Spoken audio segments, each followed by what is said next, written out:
Bonjour et bienvenue dans notre nouvelle émission Impact Live. C'est une joie pour moi de vous accueillir dans cet endroit où nous proclamons la bonne nouvelle, l'évangile de Jésus-Christ. En effet, l'évangile, c'est un message qui a le pouvoir de nous transformer, de nous libérer, de changer radicalement notre existence. Et aujourd'hui, j'aimerais vous entraîner dans un passage où un homme a fait une rencontre incroyable avec Dieu, une rencontre merveilleuse. Ce passage se trouve dans les Actes des Apôtres, au chapitre 9, à partir du verset 3 jusqu'au verset 6. Il s'agit de cette rencontre merveilleuse qui a eu lieu entre un persécuteur, Saul de Tarse, et Jésus-Christ qui se révèle avec puissance. Ce passage se trouve donc dans Acte 9. Comme il était en chemin, qu'il approchait de Damas, tout à coup, une lumière venant du ciel resplendit autour de lui. Imaginez quelques instants la scène.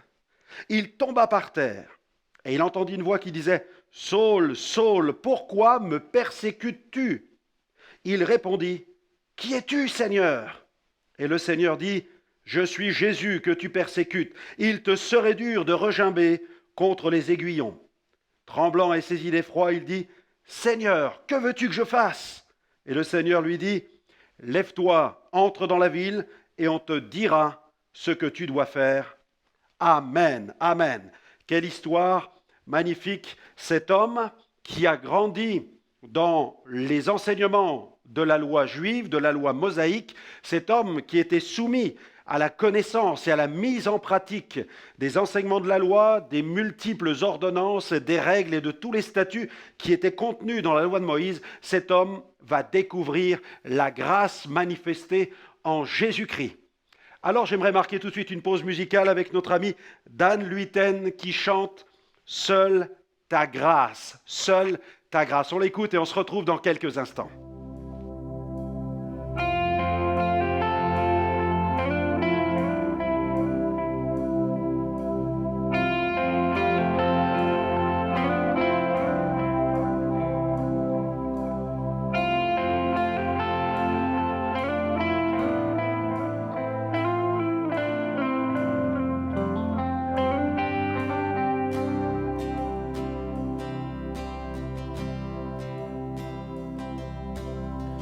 Je ne méritais pas ton cœur,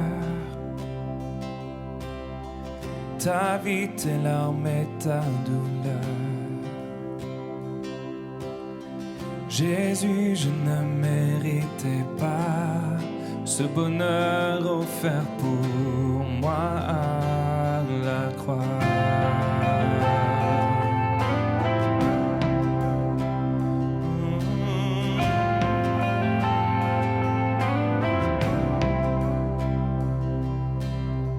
Je ne méritais pas tes mains, tes pieds et ton côté percé. Je ne méritais pas ton sang que tu as versé pour moi à la croix.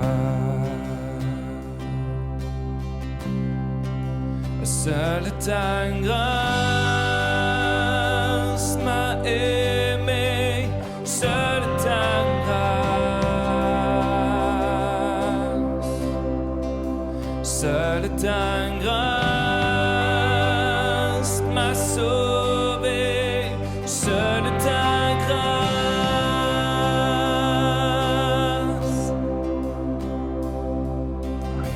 Je ne méritais pas ton cœur, ta vie, tes larmes et ta douleur. Jésus, je ne méritais pas ce bonheur offert pour moi à la croix. Seule ta grâce m'a aimé, seule ta grâce, seule ta grâce m'a sauvé, seule ta grâce, oh, seule ta grâce m'a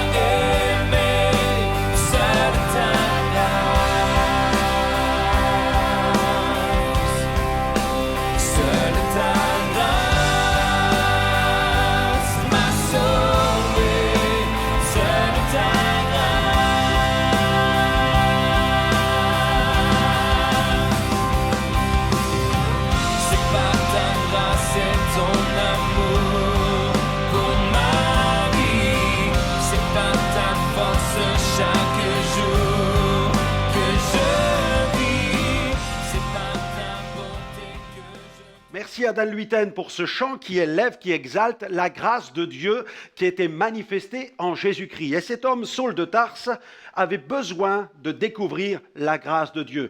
Il était soumis à des préceptes, à des lois, à des commandements pour parvenir à la justice, mais la Bible nous enseigne que nous ne sommes pas capables de parvenir à cette justice. En fait, la loi nous a été donnée pour mettre en évidence les imperfections de notre nature, cette nature qui était corrompue par la puissance du péché. Cet homme fanatique, cette scène présente un homme fanatique, un extrémiste religieux, Saul de Tarse, pharisien. Il appartenait à la secte la plus rigide du judaïsme. Il était de surcroît persécuteur, le plus zélé parmi ses frères.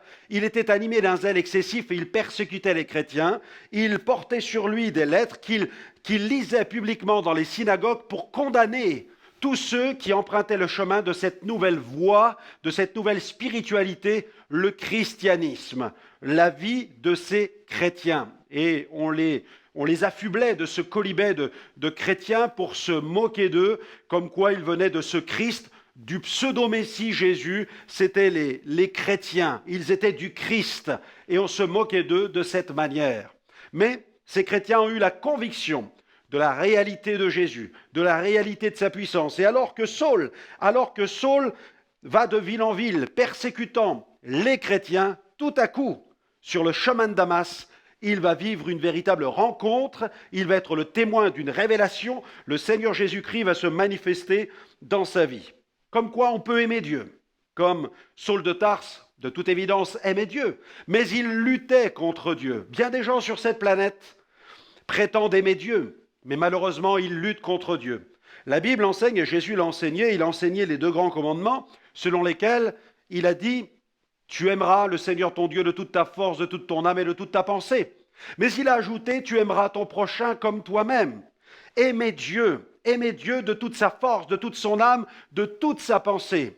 Mais considérer aussi toujours ne jamais perdre de vue son prochain, ce qui signifie qu'au nom de Dieu, même si on a la prétention d'aimer Dieu de toute son âme, de toute sa force et de toute sa pensée, on ne peut jamais nuire à son prochain, puisque le texte enseigné par Jésus, ce commandement de Jésus est « Tu aimeras ton prochain comme toi-même ». Au nom de Dieu, nous ne pouvons pas nuire à notre prochain. C'est ce que Jésus enseigne.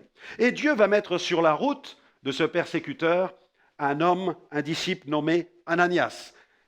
Littéralement, Ananias signifie l'Éternel qui manifeste sa grâce, l'Éternel qui fait grâce. Saul avait besoin de découvrir la grâce et Dieu va se servir d'un homme qui est le messager de la grâce. Poussé par le Saint-Esprit, Dieu va envoyer Ananias sur le chemin, sur la route de la vie de cet homme, de la vie de ce persécuteur. Et vous aurez remarqué dans ce passage que Saul de Tarse va entendre ce bruit violent, il va voir cette lumière éblouissante, il va tomber à terre, il sera à la merci de ce Dieu qui est en train de se révéler, et il va se poser les 2 plus grandes questions qu'un être humain doit se poser sur cette terre. La première est « Qui es-tu, Seigneur ?» Et la seconde, « Que veux-tu que je fasse ?» Il s'est posé ces 2 questions. « Qui es-tu, Seigneur ?» Le mot « Seigneur » dans le grec, c'est le mot « kurios ». Ce mot « Seigneur » est employé, par exemple, pour un maître, pour le mari d'une femme ou pour un chef, un leader religieux. Il est comme un seigneur, comme quelqu'un finalement qui a de l'autorité. Et Saul dit « Qui es-tu, Seigneur ?»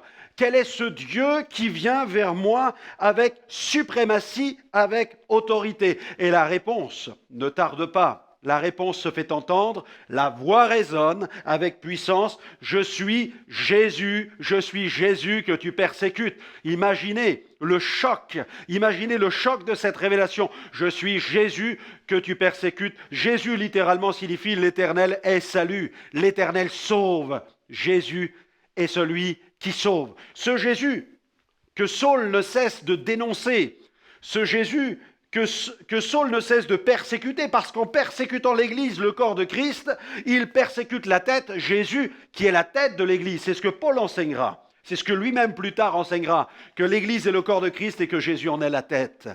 Il persécute Dieu en persécutant le peuple de Dieu. C'est important, vous qui m'écoutez, de comprendre cela. Persécuter l'Église, c'est s'attaquer directement à Dieu.